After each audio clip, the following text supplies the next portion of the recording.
I want to start by being clear about what this is and who is it for. This is for one specific kind of founder, not for everyone. It's not trying to be. If you're building something and from the outside it looks fine, maybe even very good, even if you look at it, sometimes it looks very good, but underneath there is a signal you can't quite name. There is this quiet sense that the way you're working and running things is not the way it's supposed to run. It doesn't feel natural. It doesn't feel that you're in flow. The business you build to make you free is actually keeping you trapped. It's the thing you want most to escape from. And it's a weird feeling. I've been there too. In several of my businesses who worked well, even though the cash flow and numbers were very good, everything was growing, my energy and my sense of building what I wanted to build was slowly decaying. If you felt or if you feel all this, then you might be in the right place. Because here is what I noticed after more than 14 years doing this work with hundreds of founders and leaders, even in corporate settings. It's about the same feeling, but it's particularly more intense for founders because this is what we're all about. We want to build something meaningful. We want to be able to provide for our close family and friends and so on. What I noticed is the founders who change the most, it's not always the ones who have the biggest problems. Sometimes it's a slowly moving, decaying process that, again, you cannot really name, but it's there. It's like an undercurrent pulling you away from what you wanted to do in the first place. And when we feel that, it's somehow you admit that something is not right and that the current way is not working. We believe the next hire might help it, the next client might help it, any new tool that comes up and we try it and we say, maybe this is it. You know that feeling, right? That always the next thing that you hope that will fix this underlying feeling that the whole movement is not right. It's not what you wanted in the first place. It's not aligned with your vision. And this is probably the most scary thought that you might be feeling at some point. Because when you started the business, you saw it in a certain direction. And then when you feel all this stuff, something is wrong. So if this is you, if that's something you feel, I don't have to convince you of anything. You already know this. And what you probably don't have are two things. And I'm going to get to those in a minute. The main issue is that nothing lives in isolation. You might have different symptoms, and what I put here are just four major symptoms that most of us are feeling at some point or another. One of them, probably the most important you feel, is the cash flow. There's a big difference in what's coming in and what you have to pay, what's your monthly runway, and so on. Then you might have a very distinct hurdle in your relationships with the close one, with friends, with family, with everybody. You feel like you don't have that flow in the relationship and you are not there, you're not present, you're not fulfilling your role in those relationships. I don't mean like a mask a role, like the real role, as a partner, as a friend, as a father. Then you have the overall burnout. Something is like the current, you feel it like you cannot do anything to escape it. That's the feeling when you go closer and closer to burnout. I hope you don't get there. And this is, by the way, the main purpose of what I'm doing is if you feel that, if you feel these things are somehow misaligned with your vision, because that's the other one, the fourth one, but maybe the most important one, because all of this happen when the whole thing is not aligned with your vision. So these are just four kind of symptoms. There are many others, of course, but in my experience with my own businesses, when I just fucked it up, and many of my clients, these are the four main symptoms they express and feel. What are the two things that we have to work on? First of all, you have to pinpoint the symptom and see where is it coming from? What is the symptom of? Because if you only fix the symptom, it always comes back. It comes back in the same way, or it just moves, the misalignment moves to a different issue and then it comes to another place. So I'm just going to give you a short example, very quick. There was a team I was working with, and they were a very good team, but have a very high turnover for a specific role. And it was always the same role in the team. And people were coming and going, staying even a few months. And the leader, also the founder, was very perplexed. He didn't know what's happening because there were good people coming, but they couldn't fit in and they couldn't align with the whole team. They spend so much money on recruitment, training, and onboarding and all that, tens of thousands of dollars for just one person coming and going in a year. The thing was not the person, was the system of the team, how it was put together, and the roles, how they were integrated in the whole thing. So this is just one example. The person, the money, the relationship, the vision, none of those are actually problems. They are just symptoms of an underlying problem, which is systemic. As I said, you move the leak, you don't seal it, you just patch it and then it comes back on. The work is to use the symptom as a clue. We find a disturbance underneath. What is misaligned there? Realign that, and then the symptoms, they just dissolve. They don't appear because the root cause is not there anymore.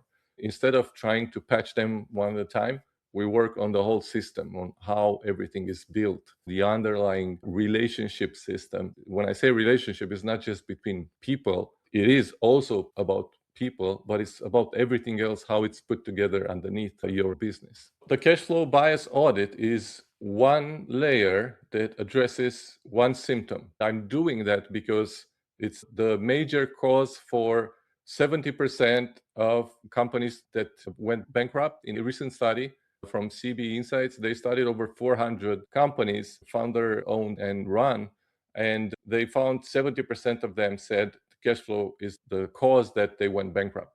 The study went underneath the first expressed cause, there were several others. And why I'm saying this is because two founders looking at the same numbers can read them and then walk away with two different stories. The same number, very similar business models, and so on. The numbers are never the problem in itself. They reflect something is wrong with the business. So this is how you catch the filter, because that's what we are working with, the lens or filter, however you want to call it, through which you see your business, you see your market, you see your clients, you see your products. The audit that I'm doing is one framework among many others. What it does is surfaces this lens. It's the lens you're looking through. The numbers are not very empowering, but that's not the problem. It's how you look at them and why you look at them this way. That's a problem. You look at the lens through which you look at the issue itself. You don't see the numbers, you see the lens through which you look at the numbers. What we do is we map the dollars and the influx of money coming in and out as a relationship, because it is a relationship. Everything is a relationship. And I'm not talking about your relationship with the money, because that's a different issue. I'm talking about what each amount of money coming in and out, what do they mean? I suggested three labels, categories, whatever you want to call it. One is the amplifier. It's the income that fuels the business, high margin clients, pays well in a timely manner, refers you, gives you leverage, and so on. Not just in terms of how big the contract is or the revenue. You could have several of those, and I hope you do or you will have. But that's not, I'm not talking about one big whale. I'm talking about the whale in terms of how solid they are for your business. Then you have neutral, and this can be also income and expenses. They are just middle. Usually they are costs, but they are fixed costs, steady, but are remarkable because they are predictable. You don't have huge variations, and that's a big disturbance if you have big variations. So they're just predictable. Then you have the drainer, which can be a client, but also an expense, a big expense. What it means is it costs more than in returns, and it applies both to margin, like a low margin client, or a client that eats your whole capacity and the margin is very low. So then you cannot serve other clients where, or future clients where you could have higher margins and lower effort. That's another framework, by the way. I'm going to do another video on return on effort and how that aligns with your vision and with your business growth. Clients where you have low margin and also a lot of work to get that low margin and eats your capacity. That's a big drainer. There are usually two questions connected to this. Many founders avoid it. I avoided this in the past because I didn't want to look at it properly, or I didn't know how to look at it properly. The first one, I think it's fairly common, but somehow we don't do it most of the time. And it's very simple. The Pareto, we all know that 20-80 rule, which 20% of revenue in this case produces 80% of the actual profit. If you want to go to the nitty gritty, you go to the net profit. So 80%, if that client, that work, that bandwidth is the most valuable because you have very low input like work or resource or expenses, and you have it gives you 80% of net profit. So this is huge. And the other one, which is equally important, and we use it in the same way, is which 20% of your cost.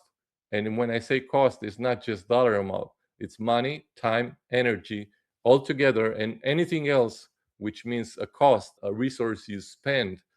Which one of those produce 80% of the drain?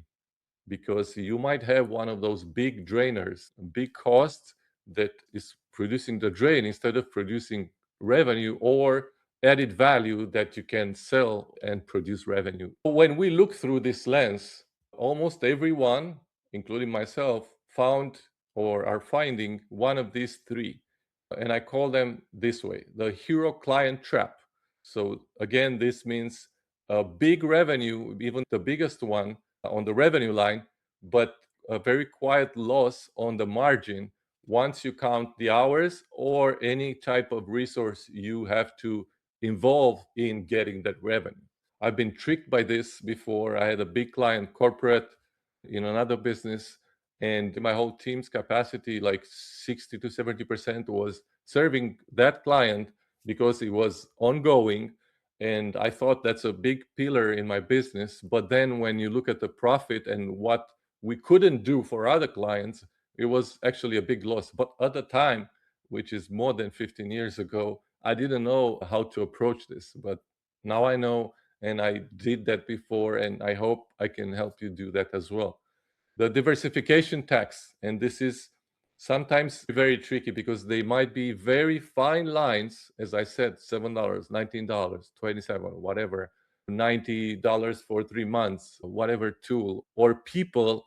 It hurts to say that, but there might be some people you work with in your team or outside of your team, like outsourced or external help, that you might pay even more, like hundreds or thousands of dollars, and you don't get the return, and it's a tax because you don't get what it's supposed to do, and you don't get revenue for that. So many streams together eating the capacity your best 20% needs. You cannot serve your clients or future clients. And the other one is the phantom expense. This is one line, it might be a big one, that nobody questioned. It's phantom because you almost forgot about it. But if you look closely and if you add it up, this phantom expense, it's a big one. It adds up over a year. And then you say, why do I have this red on my balance sheet at the end of the year and it took me $9,000? This is why, because you might have one of these big phantom expense. And it became normal. Sometimes it's weird, but it can become normal to just forget about this because your mind and your attention is shredded. And this is another area that we approach about how to address everything that matters in terms of attention and focus. I'm just touching on different frameworks and different points where I work with my clients and founders and teams because they are all important. There's not one more important than the others. They all serve a different way of getting into the core issue. And that's what we're doing. This is extracted from one of my clients I work with. One client bringing in 28% of revenue, but consuming in terms of bandwidth. 55% of team hours at an 8% margin. This is a hero client trap because this client eats 55% of capacity at only 8% margin. It becomes a cost instead of being revenue. And then 60% of the profit, three other clients who only have a fifth of the capacity to serve them. There is a big inequality here. Even if you're alone or you have a small team or you have external help, this is not right. Even though the map is not good, the math is not the actual issue. It was a filter. This client, she couldn't see it through. She couldn't see the filter itself. Once it had the number and saw what the problem was, actually, she sent the email to fire this client because, with all respect and attention needed, then they could serve other clients better and increase the revenue with a bigger margin for other clients who actually are profitable, because this one was obviously not profitable. If you have glasses, you just clean the lens so you can see better, and then you look at the real issue. So how this works is in the free tier of the community, you'll find a lot of these tools and you can use them for free to diagnose, see through the symptom, through the lenses and behind the lenses. You map your business from, in this case, from the cash flow perspective, and see where the pressure is coming from. And you can look at the source in this way. And then the premium tier, which is not only about different, deeper frameworks we do have in the premium tier, but the realignment is mostly when you use the full force of the community, which is what a community's purpose is supposed to be, to help each other and to share and to brainstorm together and with real insights and real feedback. The peer mirror is what's the most valuable here, because every tool you can use is still limited, however good it is, because it's only your own mind who process it and who puts everything together. And we all know we have this internal bias. It's not something I invented. It's something proven by psychology for probably over 100 years now, and it's been constantly confirmed. Everybody has biases. I do, you do, everybody. I think there are over 250 cognitive biases that psychologists know of, but there are many other unconscious biases that we don't even know what they are. But let's stick with what we know. We know we all have biases, and in this case, there is a big bias because you're the founder and you have your own inner compass, which is many times very valuable. But when you look at problems from only one perspective, it's different than having a community of peers who work together with you and for you. And this is, I think, the most valuable item and feature in our community for the premium tier. Also, you have a weekly rhythm, because one thing that's always been an issue for me and many of my clients was you find a tool, you find a way in, you find a way to extract everything, insights, feedback, but then you need a rhythm to integrate and execute on a weekly basis, because if you don't, if you just find it and then you do it once, it doesn't change anything. So this is something we do. I'm planning to do on a weekly basis, at least 1 or 2 live sessions and masterminds and peer coaching and mentoring a week, because that's the most valuable, that's the core value of our community. And then you turn those insights into decisions, because it's a kind of a healthy peer pressure. It's not taken to the extreme where it becomes a huge pressure because I don't want to do that and you don't want to do that. Instead of pushing, I see it as elevating you. It's emerging from the peer work together. This is what this room is about. I don't mean just this room, but everything we do in the community is about this. You can do 3 steps. First of all, you map the revenue and expenses, you tag them, an amplifier, a neutral, or a drainer, and specifically the drainer first, because you have to stop the bleeding. You have to cut where it hurts most, because it's a big difference and much healthier to stop the bleed first, work on the margins and on the capacity, how to serve better people, better clients, and bigger margins. You map it, you tag it, and then you find the drainer. I hope I will find you in the premium tier where we do deeper work, because we work on your findings, your insights, your aspirations, and your vision to give you several other perspectives and work on specific and concrete issues together to make it better for you, because that's the whole purpose of our community, to help each founder who comes in and wants to really work on the deeper level, not just the surface issues. The community is young now. We have less than 20 people in. I'm hoping to do this for many other people. So great to have you here today. And I hope to see you next week, because I'm going to plan at least 2 other live sessions and workshops and do more work together. Okay, thank you.